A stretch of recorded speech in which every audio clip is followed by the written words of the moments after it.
So after doing a little bit of testing with this projector over the last week or so and kind of running it through its paces, I feel like I've got a pretty good idea of how this thing operates. I want to take a second to go over some of the features that I really enjoyed about this, a few cons as well, and then you guys can go ahead and make a decision as to whether this might be the right projector for you guys or not. The first thing I want to go ahead and let you know is this brand did send this out to me to try out and test, but in exchange, all I have to do is give them an honest review on this product. So diving into this unit, got it out of the box and started getting a little bit of the testing done. The first thing I really liked about this unit versus some of the units that I've tested prior to this is that this one has a built-in stand on it. So if you don't have like a tripod or something to set that unit on, you've got a little bit of adjustability because you set this on your flat surface and now you've got 120 degrees of rotation on this that you can really kind of aim it to the wall just based on what your setup looks like. Now the main purpose we're going to be using this for most of the time is going to be like in an outdoor environment, specifically when we take it camping with us and we've got a little bit of time to kill in the evenings before we hop in the camper and go to bed for the evening. Something worth noting as well is if you do want to put this on a tripod, you can simply just unthread this little screw here on the bottom. You could take this stand loose.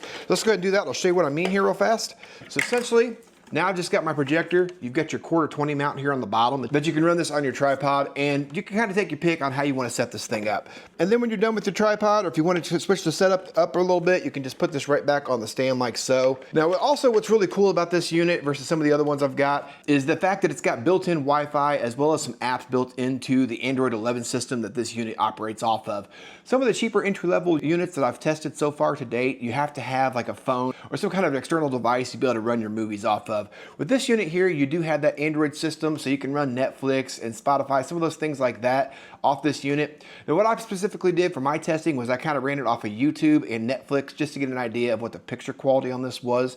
And I ran it in a couple different scenarios because I've got a 120-inch outdoor screen, which is kind of my go-to screen, but I also ran it on like a couple of the walls in the house just to see how this unit operates. Now unfortunately, all walls in the house are all painted a slightly darker color. Basically what that's going to essentially do to you is you're going to have a hard time picking out the blacks in your picture the darker the wall is. So the lighter the wall color, the better. But nonetheless, it gave a pretty good picture quality on my son's wall, which is kind of a little bit more of a darker blue color. And I'll put that on the screen, kind of see what that looked like. Also keep in mind, you can run this on your ceiling as well. So essentially, if you put it on this stand and you just rotate it up like that, you're able to run this on your ceiling. So if you're laying in bed, you can watch this at the same time. Pretty neat because you got a little bit of adjustability there as well. And then as far as the Keystone and getting this thing dialed in, you do have a manual focus button here on the top. It's a little scroll wheel actually, and you can just kind of scroll and get that dialed in where you need it to be. It also auto keystones as well. So depending on if you've got this thing set up, whatever scenario you might have it in, you can get that to auto frame. Keep in mind, you can go into the settings as well, and you can adjust all those manually, just depending on where you're trying to dial this thing in at. Let's go ahead and talk about different ways you can use this unit here, depending on which source you're wanting to go.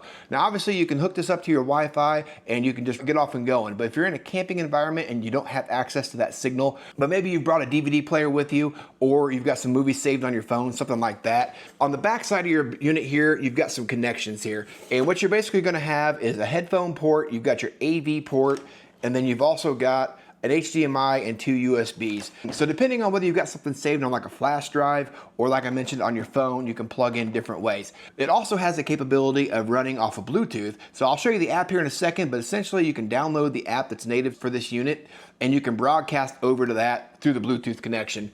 Now a couple other different ways you can do this. If you want to run hardwired connection, it does come with an HDMI cable as well. And if you can plug into like a laptop, it gives you that option. Or if you pick up one of these little devices like this, depending on which phone you've got, you can plug into this cable like this. And then that gives me my USB-C and I can run my phone or my tablet for that matter. And I can run a hardwired connection, just depending on what scenario you've got. Now I want to take a second to show you this app because I thought that was kind of cool. So let me get this unit turned on real quick. I'm just going to point it at the ceiling here for a second.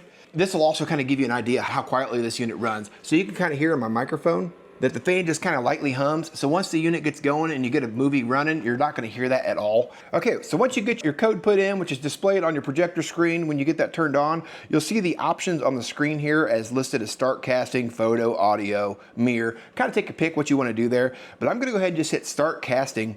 And what that's going to do is it's going to broadcast over to my screen here in just a second.